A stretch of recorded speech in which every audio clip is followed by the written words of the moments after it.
Antarctica పేరు వింటేనే గడ్డకట్టే చలి, అంతులేని మంచు కొండలు గుర్తుకొస్తాయి.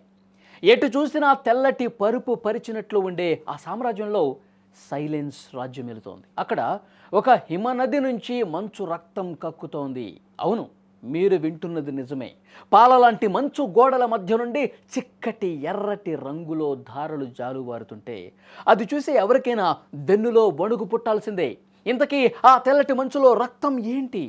అంటార్కిటికా మంచు గర్భంలో ఏదైనా భారీ గాయం జరిగిందా?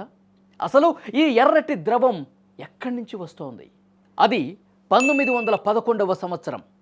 ప్రపంచం గడ్డకట్టే ఈ ఖండాన్ని అన్వేషిస్తున్నటువంటి సమయం.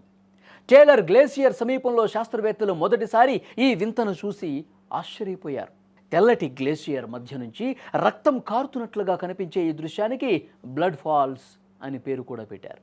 అప్పట్లో దీనిని చూసి ప్రకృతి వింతగానో లేక అరిష్టంగానో భావించేవాళ్ళు.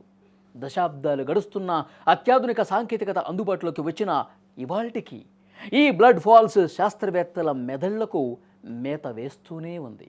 అసలు ప్రాణవాయువు కూడా సరిగ్గా అందని ఆ గడ్డకట్టే ఉష్ణోగ్రతల్లో నీరు ద్రవ రూపంలో ఎలా ప్రవహిస్తోంది? ఇది అంతు చిక్కని ప్రశ్నగా మిగిలిపోయింది. మనం పైకి చూస్తున్నటువంటి ఈ మంచు కింద ఒక భారీ రహస్యం దాగి ఉంది అని నమ్ముతారు. సుమారు 15 నుంచి 20 లక్షల సంవత్సరాల క్రితం భూమిపై జరిగిన భారీ మార్పుల వల్ల ఒక పురాతన సరస్సు మంచు పొరల కింద చిక్కుకుపోయింది. సూర్యకాంతి సోకని, గాలి చొరబడని ఒక చీకటి ప్రపంచం అక్కడ ఉంది. దాదాపు 400 మీటర్ల లోతున గాలి వెలుతురు లేని ఆ బందీఖానాలో చిక్కుకున్న నీరు కాలక్రమంలో గ్లేసియర్లో ఏర్పడిన చిన్న చిన్న చీలికల ద్వారా బయటకు ఈ విధంగా వస్తోంది.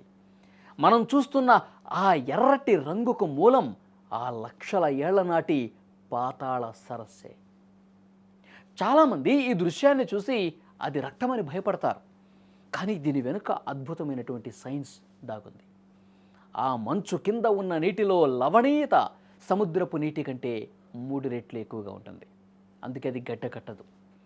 అంతేకాదు, అందులో ఇనుము అత్యధికంగా ఉంటుంది.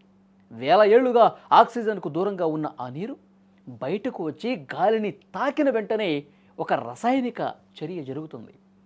మనం సాధారణంగా ఇనుమును బయటికి తీస్తే తుప్పు పట్టి ఎర్రగా ఏ విధంగా మారుతుందో గమనిస్తూనే ఉంటాం. గాలితో కలిసినప్పుడు ఆ నీరు కూడా అలాగే ఒక్కసారిగా రక్తపు రంగులోకి మారుతోంది. అదే మనకు బ్లడ్ ఫాల్స్లా కనిపిస్తోంది.